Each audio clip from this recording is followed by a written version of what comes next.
Hello, hello. Good morning, good afternoon, and good evening.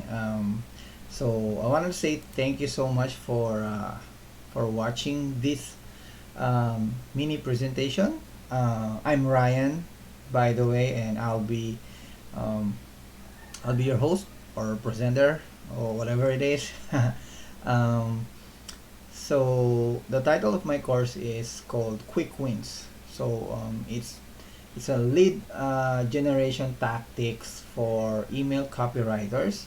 However, even though it says here that it's for email copywriters, it can also be applied to different freelancing niches. Like even if you're a social media manager or a website developer, you can still apply the lessons in this mini course.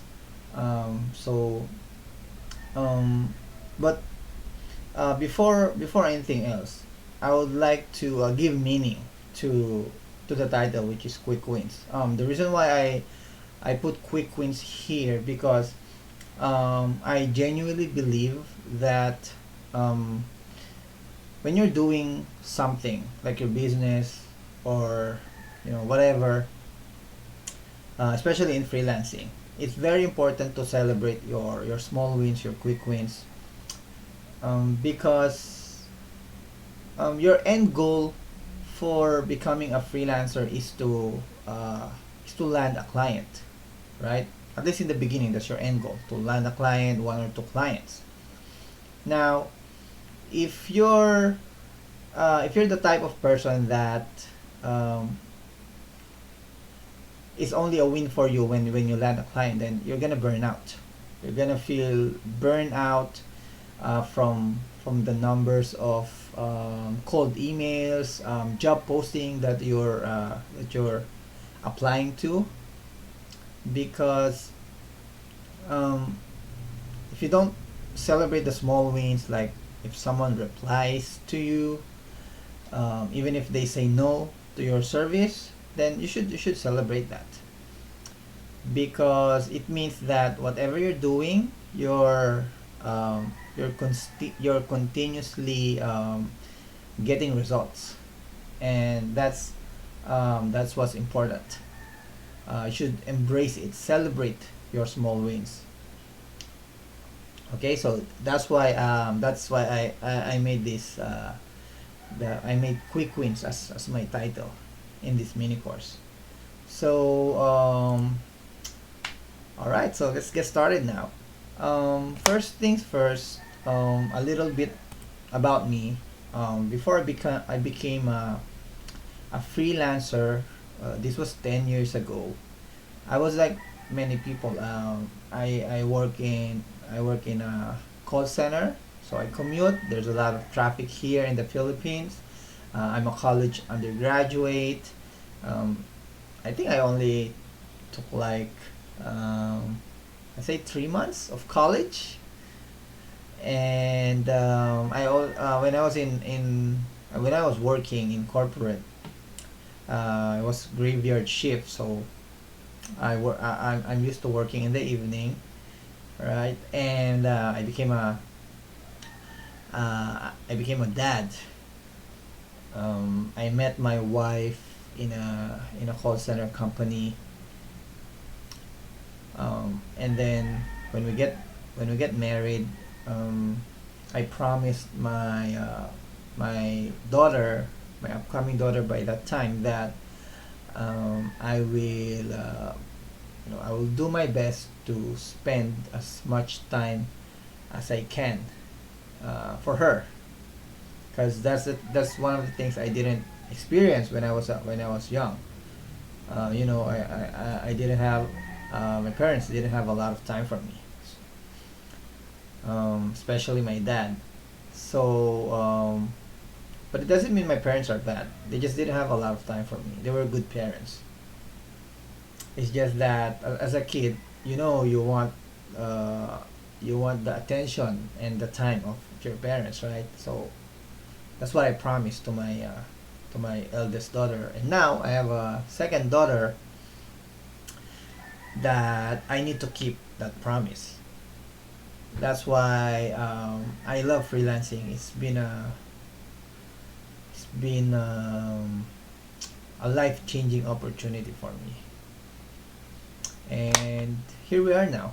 This is me and my wife and my two kids. Um, we spend a lot of time going outside, going somewhere, traveling together. Even though I don't particularly like traveling, but my wife and my kids love it. So um, that's what we do most of the time during the weekends. And of course, Monday to Friday, it's there's a lot of work, but at the same time, it's very rewarding because um, I work at home. I am when my daughter goes to school, I'm there. When they eat breakfast, when I'm there. And also my wife. My wife is a freelancer too. She's probably working from home for about 7 or 8 years. So we're really a good match. Okay. And then as a freelancer, I believe that it's important not to be a stagnant person. Meaning, just because you learn something, you're going to be stuck there. You have to continuously learning. And I took courses from two of the best email marketers and email copywriters here in the Philippines. And that's them, John Pagulayan and Alan Ngo. Not sure if you heard about them, but they're two of the best freelancers out here. And I learned a lot from them, and many of the things that I will teach in this lesson and in the future lessons will be many of those lessons will be the lessons I learned from these two people. It's influenced by them. Okay, so in this mini course, here are some of the things that you'll learn. So you'll learn the common approach that most freelancers do and why it's counterintuitive.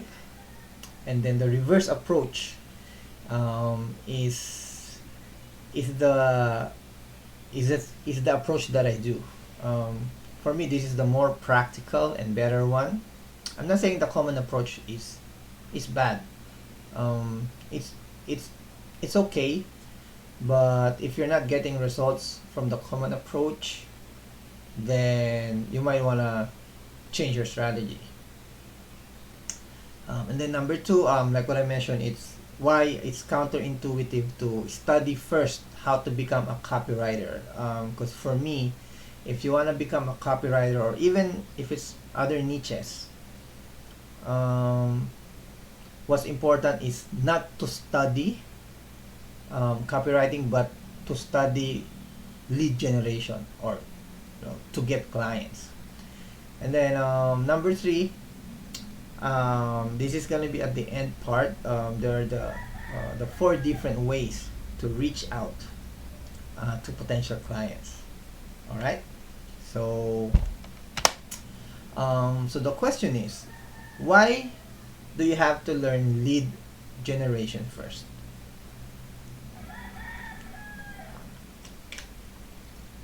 Why?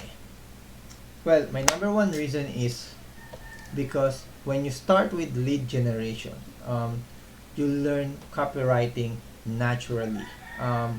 What I mean by that is you're gonna have a good, or I wouldn't say good, but you're gonna have a steady foundation before you even start learning copywriting.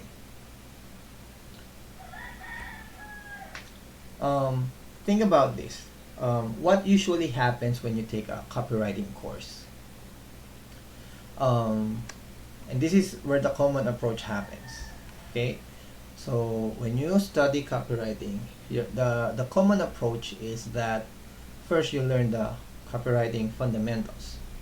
You know, the features and benefits, um, how to write in a persuasive way. Those are the fundamentals of copywriting. And then number two, the frameworks and structure. In copywriting, There's what we call the frameworks or the structure of the copy, meaning you don't just write randomly. You write in a structured way. Like for example, at the top there's the title, and then after the title there's gonna be the body of the copy, and then in the body there should be the problem of the market, and then after the problem there's the agitation or agitate, meaning you have to emphasize the problem, and then at the next paragraph will be the solution to the problem. So that's how you write copy. There's a structure in it. And then after you learn these two, the fundamentals and the structures or frameworks, you're gonna have to start writing. You're gonna start writing social media, emails, sales pages, landing pages. Those are the things that most copywriting courses will teach you.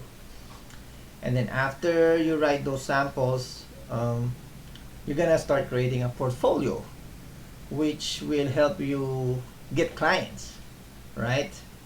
So that's how you usually approach on how to become a copywriter. And this is a very common approach that it makes newbies stuck in this loop. For example, this screenshot, I got this from a copywriting group. So if you would read it, it says, I finished my course. So this person already finished the copywriting course, but now I don't have a portfolio. He doesn't know how to write a copy. So he says here, they just taught us techniques and frameworks, like what I said earlier, but no assignments, nothing practical. That's actually the keyword there. It's not practical. And then she's asking for help if there's anyone who can guide him on how to write a copy or how to research. And then if you would check the comments there, he says that he completed so many courses on YouTube, other online platforms, and he even read books about copywriting. Okay, so that's the most common approach or common way that's happening to many people who wants to learn copywriting.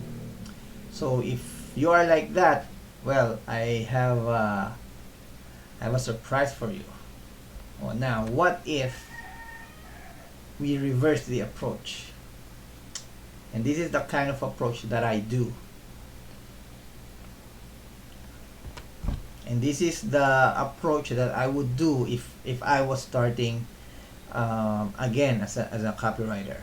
Okay, so with the reverse approach, instead of studying copywriting, you study lead generation. So you would study how to get clients first. While you are getting clients, you're already practicing writing. Why? Because you have to create cold emails and cold messages, right? So you're already practicing copywriting because you have to persuade them to hire you or to work with you, right?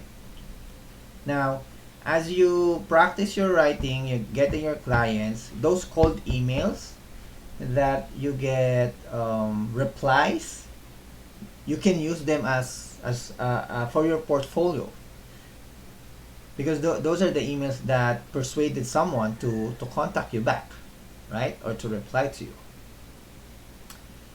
And now, as you continue getting clients, that's when you can study the fundamentals and the structures of copywriting. Meaning, your first cold emails, cold messages, of course, they're gonna be crap.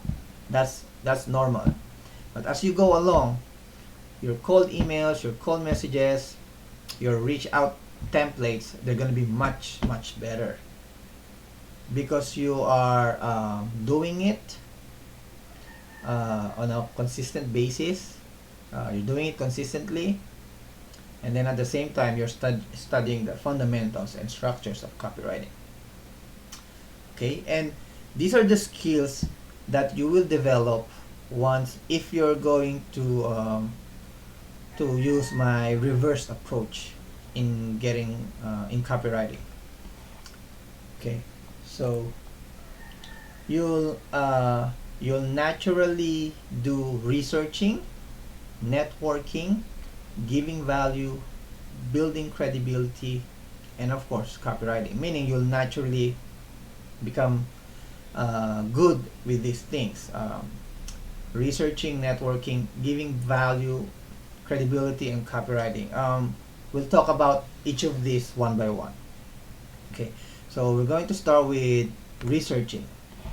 So why is research number one? Because research is the most important step in copywriting.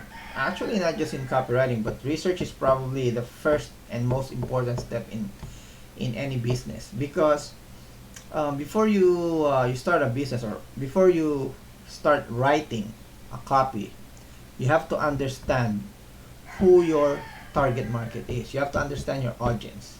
Because if you write something and you don't know who you are writing to, your copy or whatever you're gonna write is gonna be very confusing. For example, let's say you're selling a product to a to dog owners. You cannot write a copy for dog owners, but you're talking or you're writing like you're a cat owner. Can't do that. You have to know how to talk to the dog lovers, how to write words that will emotionally provoke the dog lovers. That's why research is very, very important in copywriting. It makes you look like someone who can relate to that market. Like, let's say you want to write a copy about weight loss. Okay, you cannot write a copy about weight loss if the way you write is for, let's say, it's like you're talking to people who are already fit. That won't work. So that's why research is the most important. And in lead generation, you will learn how to do research, because you have to research your clients. You have to know who they are. You have to know where you will find them. You have to know their struggles. And here are some of the steps that I do to when I'm researching potential clients. And this is very easy. First, you just have to go to websites or social media, and then find out the name of the company, or the owner, or the hiring managers, the decision makers, and then just save their info on a spreadsheet. That's it. You can put their names, their email addresses, if the email is available. You can also put the name of the link to their websites, the name of their company, their Facebook pages, or their LinkedIn accounts. As long as they're available, put it on a spreadsheet. That's how you do research, basic research on your potential clients. Okay? Now, once you see their you research their information, you don't have to send them cold messages immediately. You can network with them first. There's a saying in business that says your network is your net worth. So meaning, the people around you is your net worth, meaning the opportunities will come from them. Okay, so it's best to um, build relationships with these kinds of people, because you'll never know where and when the opportunity will come. Okay, now as a freelancer and as a copywriter, here are the here are the types of people that you wanna network with, you wanna build relationships with. Number one is your target market. So these are the clients that you wanna work with. For example, my ideal client are health coaches, because I really really want to work with them. Because first, I worked with health coaches before as a chat support, and then I know how to talk to their customers. I know how to talk to people who wants to lose weight, who has health problems, because I've talked to them before when I was working with health coaches. So that's my ideal client. Plus health coaches, there's a lot of coaches in the world, so you'll never run out of target market. Meaning, they're profitable. Okay, so that's type number one. Now for number two, I would network or be friends with agency owners or business owners. Why? Because you don't know when they will hire.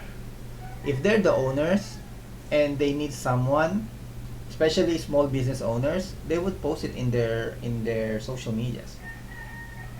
Like agency owners, digital marketing agency, they need copywriter all the time. They need copywriters to write for social media for their clients. Or if they're an email marketing agency, of course, they would need email copywriters. So you can watch out for those opportunities. And of course, business owners. Business owners can be businesses that's not your target market. Like me, my target market are health coaches. But for business owners, I can target um, people who sells tangible things like e-com, right? Like if they sell computer parts, or let's say bicycles, those kinds of businesses. You can do that. You can network with them. And then third are hiring managers or decision makers. So this is kind of different from business owners, because they're the hiring managers or decision makers, like HR or director or CEO. They're not the owners, but they can make decisions in a company. So you might want to add them too. And then number four is fellow writers, fellow freelancers, or fellow email marketers. Why? Because many freelancers, even if whether they're newbies or professional freelancers, old-time freelancers, many of them think that other freelancers are their rivals, which I don't believe so, because with fellow writers, if you become friends with them, if you network with them, they might have clients that could be looking for other types of writer, because there's not just one type of writer, right? What if you became friends with a social media copywriter, and then you're an email copywriter, and then that social media copywriter's client is looking for an email copywriter, right? So he can create a post or look for other writers to help him, right? And then it's the same with other freelancers. So let's say you're an email copywriter, and then you became friends with, let's say, a website designer. If that website designer has if that website designer's client is looking for an email copywriter, then of course you're the first person that they can endorse to the client, because they know you as an email copywriter. And then of course the other fellow email marketers, because email copywriting and email marketers, they're like two sides of the same coin. You cannot do email marketing without email copywriting, and vice versa. You cannot do email copywriting without email marketing. The difference there is that email marketing is on the admin side, meaning if your job as an email marketer is to send emails, analyze the numbers, the statistics of your campaigns, designing. That's the work of an email marketer. But with email copywriting, you're mostly on strategy and writing emails. So imagine if you're friends with an email marketer, and then his client, or let's say he's working with an agency, and then he's looking for an email copywriter. Then you'll be the first one to be on the top of his mind, if ever that his company will look for a copywriter. And then lastly, non-profit organizations. Because non-profit organizations, usually they're the kinds of organizations that looks for free work, right? The thing here is, if you offer them free service, it doesn't have to be a lot of service. You can just do, like, let's say 1, 2, 3 projects in a month with them, and it will open opportunities for you. For example, if they're looking for social media copywriter, then volunteer yourself. Do one type of social media copy in a week. That probably won't take you 1 or 2 hours.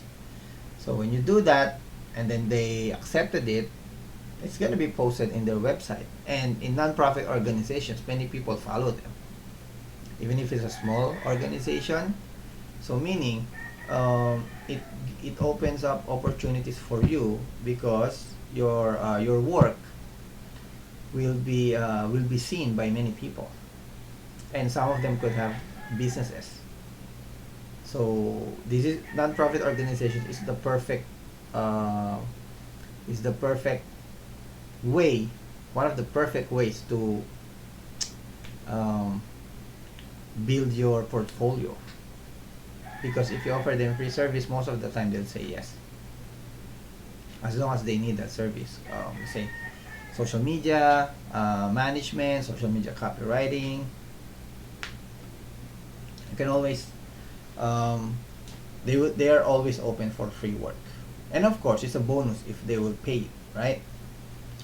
So that's my take with non-profit organizations. Okay, now let's go to number 3, which is giving value. Okay, so in giving value, this is like the same with the non-profit organization. This is helping or giving free service without asking in return. When your help is genuine, the impact resonates far beyond expectations. Meaning, when you help other people, whether they're freelancers or businesses, especially if the help is genuine, it really they will really feel it. There's a big emotion that they would feel if your help is genuine, and if they would appreciate your help. Here are some of the ways I give value. Number 1 is cheerleading. Cheerleading is when you thank or compliment them in whatever they're doing. For example, my target market is health coaches, right? Our health coaches. One way I could cheerlead them is, let's say, they did a program with a client, and then their client was very happy. I can just say, congratulations. Something like that. Your client must have been very happy with the results they got from you.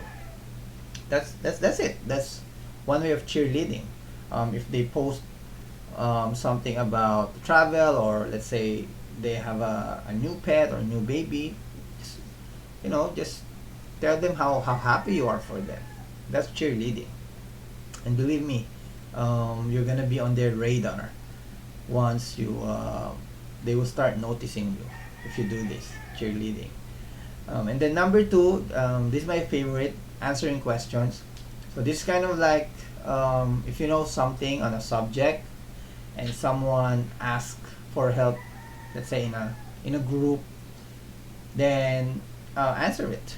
Doesn't matter if you're a newbie or you're an expert in the subject. Answer it, because if you answer it in the comment, it's not just the person who's asking the question that will see you. Other people will also see your comments in the group, and because of that, they might see you as an expert in case they'll have a problem with their business. Let's say in copywriting, a newbie asks about how to write a copy, something like that, and then you replied, you answered his question, a good answer. Now that good answer can be seen by another person who might need a copywriter, and then he was, let's say he was impressed by your answer. He could reach out to you. I actually got something like this from someone. He's what you call this? He's not my niche. I mean, he's an e-com. He sells clothes, but he reached out to me because he thinks I'm a good email copywriter. So, and that's because I answered questions from a lot of groups. I didn't know. I actually don't know where group he came from, but he was the one who approached me first. I didn't know him. So that's the power of answering questions. And if you don't know anything about the question but wants to answer it, then just search it. Search it on Google or ask ChatGPT for the answer, and then answer him. You can just say, I'm not an expert on the subject, but here's what I got from Google, or here's what I learned from another client. You can also say that, or here's what I learned from, let's say, a mentor. Here's what I learned from my mentor. This situation, this is what you can do, blah blah blah, like that. That's how you answer questions, even if you're not an expert yet in the question or in the subject. Okay, and then the third one, to give value, is to provide samples or lead magnets. When you say sample, this is when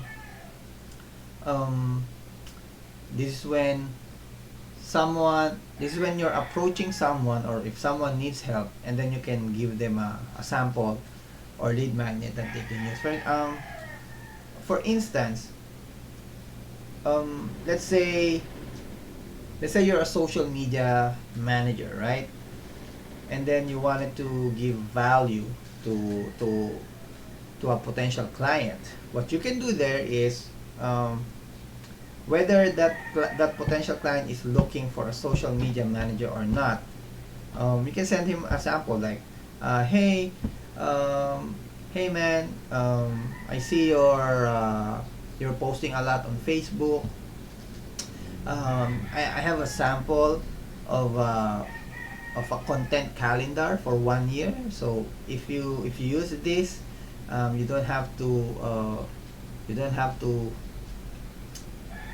spend a lot of time thinking what kind of content you can post. Just check this calendar, and then depending on the day, you already have content idea ready for you. So that's how you give samples, or that's how you give value. You send them samples or things, or resources that are ready, and that they can use immediately. Like for me, if I'm an email copywriter, I can send a sample welcome email to someone that might need a welcome email. And lead magnets, basically lead magnets are just comprehensive uh, comprehensive collection of samples. Like if sample you can do one email, lead magnet can be 10 emails. You know, if you have a content calendar for 1 year for social media, then that can already be a lead magnet. Or a lead magnet could be let's say templates. Let's say uh, 365 templates or photos of people who wants to lose weight, something like that. You know, something that they can immediately use. Or it can also be strategy guides. You know. Okay, so here's some of my samples from from those uh, from those strategies. These three strategies: cheerleading, answer questions, and lead magnets. This is what some of the results I got. So this one, this is more of like answering questions. So this person was asking in a group about copywriting, and then I put a genuine comment, and a little bit of strategies that they can do, like compile your best post and use it as a portfolio or case study. That's a strategy. And then his comment was, he said was, "I swear I'm touched by this, Ryan. I love the way you put it so much." See, he was thanking me a lot because he really appreciated my comment or my answer to his question. And you know what actually makes you stand out from this? Some people who post questions in groups, some of them aren't getting answers. So imagine a post that is not getting answered will be answered by you. You're the first one. So if people will see that question and see your comment, they'll only see you as the expert. They won't see other because they're not seeing other people. That's the power of replying or making comments, answering comments. Okay, and this one for sample 2, this is sort of like the helping my fellow freelancers. So a few years ago I did a freelancing challenge, and this is where I met these wonderful people. So what we did is we helped each other during the freelancing challenge, and then one of the rewards that we got is this testimonials from your fellow freelancers. So you get this. I gave them testimonials too. We help each other, and now I have social proof to show that I'm a good freelancer to work with, because I have these people talking about me, about my ethics. That's how cheerleading, answering questions, and giving samples will help you get more clients, freelancing clients. And of course, as you give value, your credibility improves. Credibility is earned through consistent actions aligned with values, not through words alone. So, meaning, the people who answers comments or answering questions, many of them like can say just like give little feedback, um, or something, and that's okay. There's no problem with that. However, um, if your answer is really genuine, consistent, and then sometimes giving them samples too of what they can do. Me, sometimes I even send videos to the people who helps me. That's a good way of being credible, improving your credibility. You don't just say it's okay. Most people say that they like very short one sentence comment. If you put like tremendous, well, not really tremendous, but let's say genuine comment that's like a little long, like 2, 3, 4 sentences, that's already good. That will improve your credibility a lot. And here are some of my samples, my case studies from making posts. And because of this, my credibility improves. And as time goes by, I get my results are becoming better and better. Like this one, if you would check the date, it says April 25, right? It shows April 25. By this time, I was just starting to people just started noticing me. So I put a simple strategy on how to write emails, even if you don't know, even if you don't have anything that you can write. So this is just a simple strategy, but if you check the likes and the comments, it's very few. I only got around 26 likes and then 4 comments. Now look what happens after a week. So I posted this in the same group on May 1, so that's 7 days, I think. And then look at my numbers. I got over 100 likes and over 20 comments, because that 40 comments, half of that is me replying to the comments. But imagine just making a post, one post, and then 20 people will see it, will appreciate it. Because of this, many people will see that what you're doing is genuine and that you're an expert in whatever you're saying. That's what happens when your credibility is good, and as you continue, your credibility piles up. It grows higher and higher. Okay, now let's go to the final part, which is the copywriting itself. So this is the 5th skill that you will improve if you start in getting clients instead of studying what copywriting is. You start with lead generation. So in a nutshell, or some of you might think, what really is copywriting, right? Well, copywriting, according to Google or to Wikipedia, is the act or occupation of writing text for the purpose of advertising or other forms of marketing. So, in a nutshell, copywriting is selling through written words. So, as long as you sell using text, using writing, that's copywriting. So even if you post something on online saying buy this, blah blah blah, buy this item, that's copywriting. Okay, so it's not effective copywriting, but that's what copywriting is. You're persuading people to buy from you. And here are my 4 ways to reach out to get clients.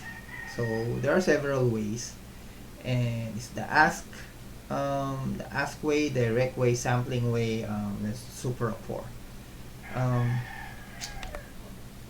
Okay, but before you send anything, remember that your cold message, the cold message that you will use or that you will send will always depend on the level of relationship that you have with that person that will receive your message.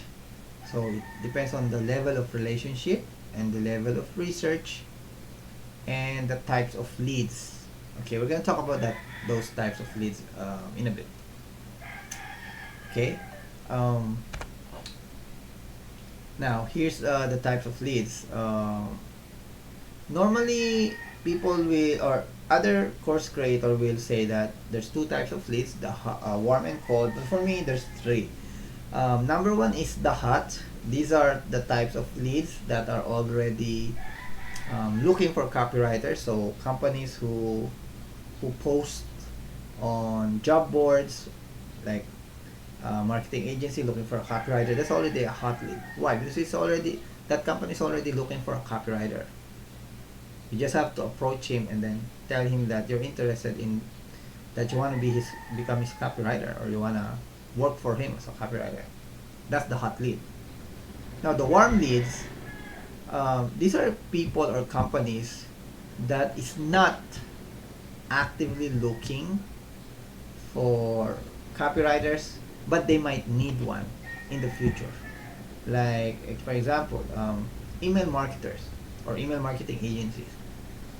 So an email marketer might not need a copywriter or an email copywriter now,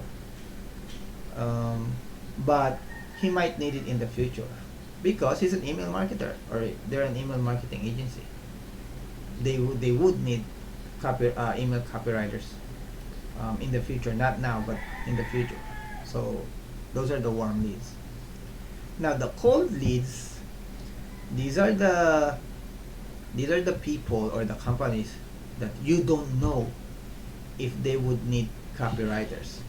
So for example,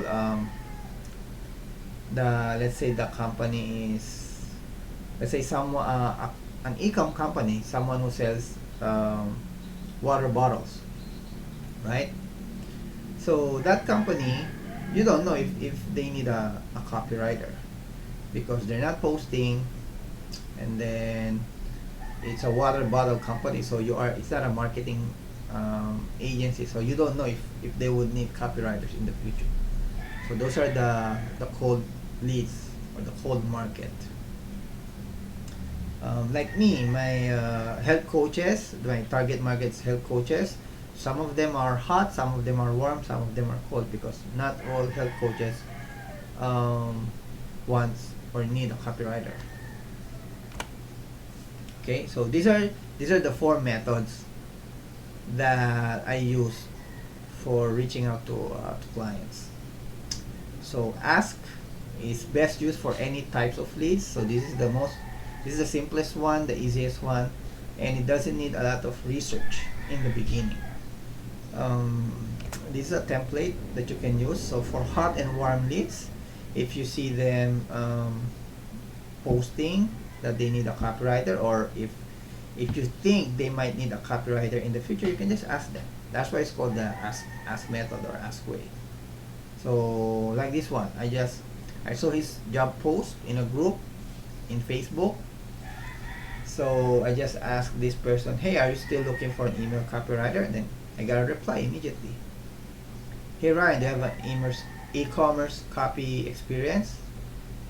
So he's looking for an e-com copywriter, which is not me. Of course, I was honest. I told him no, but I have some samples I wrote in the e-com space. Is it okay to send it? Can I send it? So this is the small wins that I was talking about earlier. Even though I didn't get this client, the fact that he replied to me means that whatever I do, it works. Now what if he says yes and I showed him my samples? Oh, there's a high possibility that he would have become my client, right? Even though I don't have experience in e-com. And here's my template number 2. This one can be for cold leads, or it can also be for warm leads. You can same question. I mean, not really same question, but same thing. You're gonna ask a question, but it's kind of a different, or you're gonna ask the question in a different way. Like what I said here, I asked, do you work with freelance email copywriters? If so, I've written emails for businesses in the health coaching industry. Would you like to take a look? So that's it. That's very simple, right? So, and I don't need to do a lot of research. I just need to know if the person is a health coach and find out his email or his Facebook, and then I can send this. So if they say yes, if they work with freelance email copywriters like me, I can send them a sample of my emails that I wrote for in the health coaching industry. And whether they say yes or no, at least they replied. And that's one of the small wins that you should celebrate.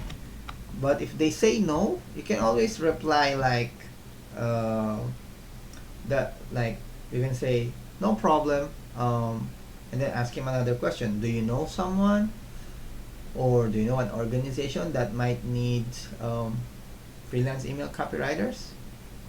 You can always ask that. Some of them will be angry, some of them will give you answers, but what's important is that they reply. Now this is my second method. This is the direct method. So this is kind of longer than the ask method. This works best if you have a portfolio ready, because you're gonna send this cold email or message, and you're gonna include your portfolio in that. This is an example. I say, do you work with freelance email copywriter? Subject line is a question, right? And then I'll just say, hey there, I'll be straightforward. I'll keep this short and sweet as possible because I know you're busy running the name of the agency or the organization, and you can say that. And then you probably already have a fantastic team, but just in case you ever need an extra pair of hands, I'd love to offer myself as an email copywriter on call. So meaning, even though they already have copywriters, they already have people in their organization or company, you can lend your expertise in case they'd ever need someone like you.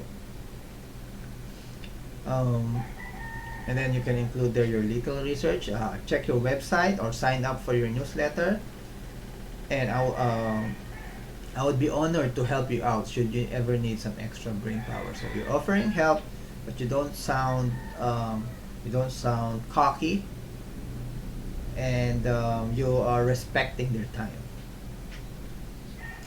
And then the next paragraph says here, if you're open to working with a friendly, reliable, and skilled freelance email copywriter, who's local to you, if your potential client is local, or you can just remove that if they're worldwide. And then at the end, you says here, you can check out here, or you can check me out here. You can check my portfolio. So that's why the portfolio is important, because if you're gonna offer your service to someone who doesn't really need your service, they must have some kind of a website or a portfolio where they can check how you write. So meaning, most probably they won't reply in this type of email, but in case they don't reply, you have a portfolio that they can look at. And if they look at it and decided that you're a good writer, then maybe they can hire you. I tried this on Facebook and to a marketing agency, and I got a reply. It says here, do you have free trials? So I sent this email, or I sent this message, and this marketing agency is asking for a free trial from me. So meaning, if I gave him a free trial, then I could have landed this as a client. However, I didn't continue because what they're asking me to do is kind of big. Because when I do free trial, I'll only probably do like 1 or 2 emails. That's it. Even 5 emails, I can give that for free. But here he wants me to work and get him clients, which could take some time. So I could be working with this company for, let's say, a week or a month, but I'm not gonna get paid. That's why I didn't accept his offer. You would encounter these types of people or agencies. No, it's natural. Um, okay, now this is the third method. I call it the sampling method. This is best used for warm leads and cold leads. Actually, these methods that I compiled, you can use it to any types of leads. But in my experience, these are the best types of leads where you can use these reach out methods. Sampling method needs thorough research. Why? Because you want the sample to be relevant to that person. Let's say you're targeting health coaches, but your sample is, let's say, um, for basketball coaches, right? So it won't work. It won't resonate with the receiver. That's why you need thorough research for this. So this is another example that you can use, or a template. So it says here, I don't know if this will increase your ROAS, return on ad spend. So kind of like a revenue when they run ads. So hi, I don't know if this will increase your revenue, return on ad spend. Just a bit of background. I've been helping let's say health coaches turn their subscribers into customers for the past 30 months. And then a little bit of personalization. I've been a follower of your company, and I like what you do because you help other people lose weight, become better person. You can say those things. And then now, for full transparency, I'm looking for one expert to work with, and I notice you don't have any welcome emails, so that's why you need to do extensive research, because you wouldn't know if they have a welcome email if you don't sign up to their newsletter, right? So once you notice what they're lacking, that's the time you create a sample that they can use. So if we're gonna continue, it says here, so I created something you could test for free. If you like the results, would it make sense for us to talk? And then put the link to your sample. So let's say you told them that they don't have welcome emails, and then you give him a sample of your welcome emails that they can use for free. Now, if your emails give them results that they'd like, they're gonna contact you, right? It might not be today, but in the future you'll be on top of their mind because you're the one who gave them results, right? That's the power of sampling method. You create a sample that's tailored for your target market. And lastly, the rapport method, or the super rapport method, can be used for any leads, but the relationship must be established already, meaning you and that other person are already friends. You know, that's why you need tremendous research here, and of course there's also a sample. Okay, I'll give you a template that I use, and this one's long because you really need to compliment that person. That's why I call it super rapport. Let's read the email.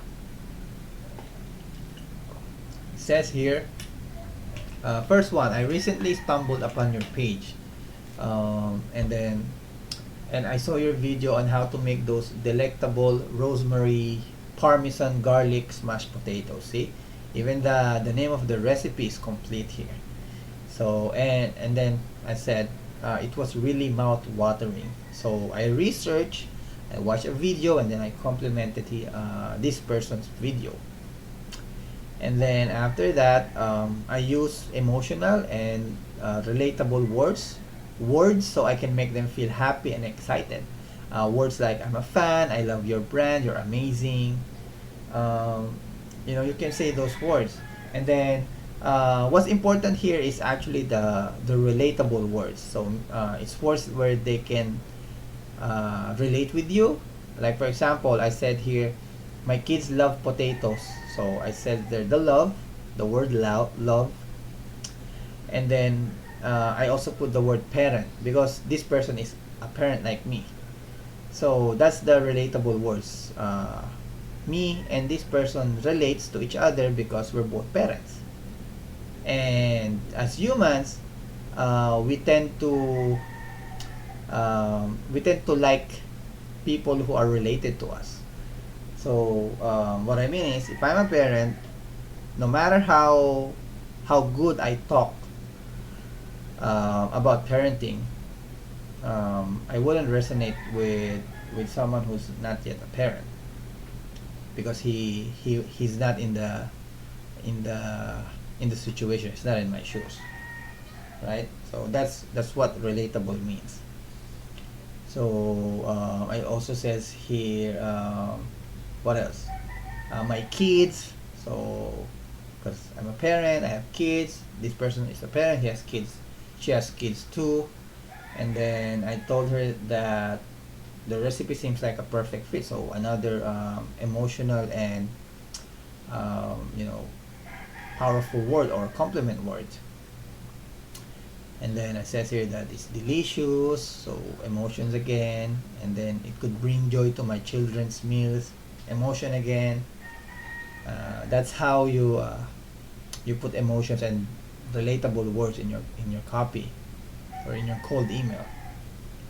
And then the third one, this is where kind of like the business is transitioning. Like first and second paragraph are personal, and then third paragraph is transitioning to business. So it says here, your dedication to promoting eating healthy habits truly resonates with me. I believe that the impact you're making extends far beyond just providing recipes. You're empowering individuals. So I wasn't just talking about the recipe, but the impact that this person is doing or giving to her followers. So they're becoming happy. They're getting recipes, healthy recipes for their family. Um, she provides healthier lifestyle. Those are the those are the things that aligns with with with whom I want to work with. People who wants to help other people with their health. Um, that's the third paragraph. That's the important one. And then the fourth one. Thank you again for making an impact or for helping others. And then that's also where you will transition where you're going to give the lead magnet or the sample. As you notice, I says here also I want to share something. And then the next paragraph, be humble. Don't expect that they would need this. Okay, don't sound cocky. That's what I've said here. I know you may not need this anymore, so I'm not bragging. I'm being humble that she might not need this anymore, but I want to give it a chance. So it's like I'm saying, I know you don't need this, but this might help you, something like that. So you don't sound bragging, and you sound genuine. And then it says here what the lead magnet was about. It's a spreadsheet worth of 365 days of social media posts. So if she uses this, she doesn't need to think about what kind of post she will write per day, because she already has a year worth of ideas.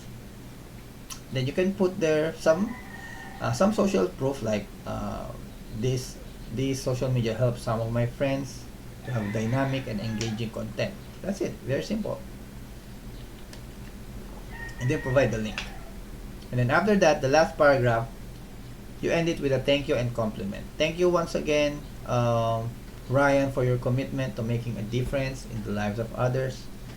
Your passion and expertise shine through in everything you do, and it's truly admirable. So you start with a compliment and you end with a compliment.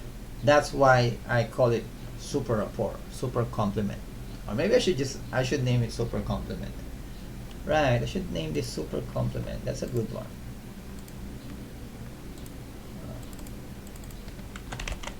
is complement method. I like that one. I like the super complement versus the super rapport. Anyways, um, where are we? Template. Oh yeah, here it is. Here is the reply of the person whom I sent that template. So even though she didn't become my client, I got a reply. It says, "Thanks for the info. I appreciate it." That's one of the quick wins, one of the small wins that you'll get if you do the things that I'm teaching in this mini course or mini presentation, right? And that's it. Done with the course. Just a little recap. You guys learned why lead generation or studying lead generation first is the better way to get freelancing or copywriting clients. And then you also learn the different ways to reach out, my methods that I use.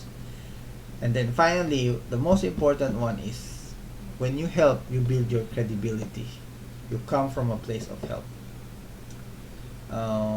Don't expect something in return because people will feel it if you're not genuine. And as long as you're genuine, the opportunities will follow through. And here are some facts from this course. Number one is, do you have to maintain a relationship with everyone? Definitely no. You don't have to maintain with everyone, especially if you got like hundreds or 200 people around you. It's gonna be hard to to maintain your relationships with them. I'm not saying disregard them. I'm just saying that focus on the people who are always present in what you do. Like if you comment or if you help someone in a Facebook group, and then those people who supports you, who likes you, those are the people that you should maintain your relationship with. It's like the 80-20 rule, where you put 100% of the effort in the remaining 20% what you do. So you don't have to maintain a relationship with everyone. And then second fact is, what is a lead magnet? Lead magnet is an incentive that you use in email marketing usually, where they'll give you like a free gift, and then to get that gift you have to sign up for their newsletter, where you have to put in your email. Like when you created a Facebook account, you have to put an email there, right? So it's like that, but you get an incentive, like templates or strategy guides, like in Canva itself. For example, when you sign up in Canva, you need to put your email, right? And then at the same time, once you created an account and put your email, you get a lot of free templates for creating graphics. That's what a lead magnet is. It can be anything that you can get for free, and then you're gonna put in your email. And then the third one is, how do you choose a niche or a market? For me, the factors that I have for choosing a niche or a market is, number one, profitability. I want to make sure that the niche or the market is profitable. I don't want to choose a market that has low numbers, low users, because it's gonna be hard to look for a client. Let's say my market is astronauts. Astronauts are very few in the world, right? They probably have a very small group. So it's gonna be hard for me to enter that market, and then build relationships with them, because they're very few. Unlike, let's say, in the coaching market, there's literally hundreds of groups about coaching, and in this one group of mine about coaches, There's like 100,000 people in them. So I have, I can be seen by 100,000 eyes whenever I post something about coaching. That's one of my factors, the profitability. And then number two is that, um, the market that I would choose is something that I already have experience with, something that I know. You don't have to do this too, but I relate to people who's worried about their health, because I have health problems too. So that's why my target market is health coaching, because I can talk to the customers of that health coach. That's why I choose that market. So those are my two factors in choosing a market. And then for niche, well, my niche is email copywriting. Copywriting is a profitable niche. And then you can also choose social media management. Um, what else? Website developer, graphics designer. Those are the common niches, and if they're popular, they're profitable. Except I think copywriting is not that popular, unlike social media, because everyone's on social media. But so that's one of the most famous niches around. And of course, there's also website developer. And that's it. I want to say thank you for being here with me, for listening. And in case you have questions, don't hesitate to contact me. Send me a message. I'll be here if I can help. And then one last thing, I challenge you to teach what you learned from me and other people. So if you're taking any courses, whatever kind of courses that is, aside from the one I taught you, I challenge you to teach it. Teach it to other people. Even if doesn't matter whether you say my name or not, or doesn't matter if you say that you learned this from me. I don't care.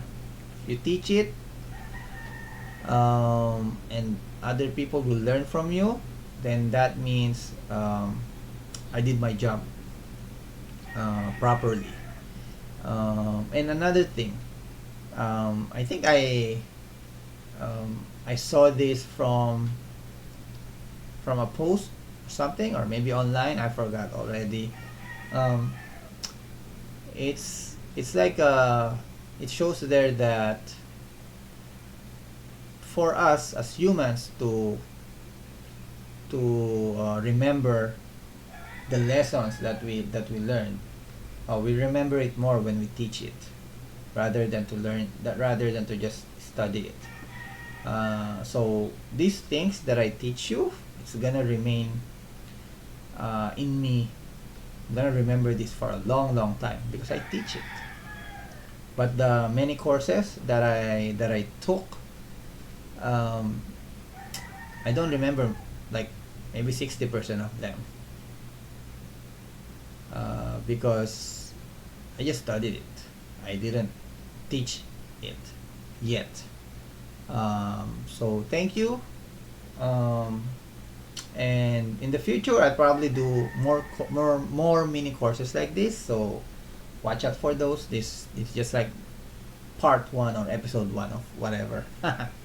So thank you, and see you again in the next video.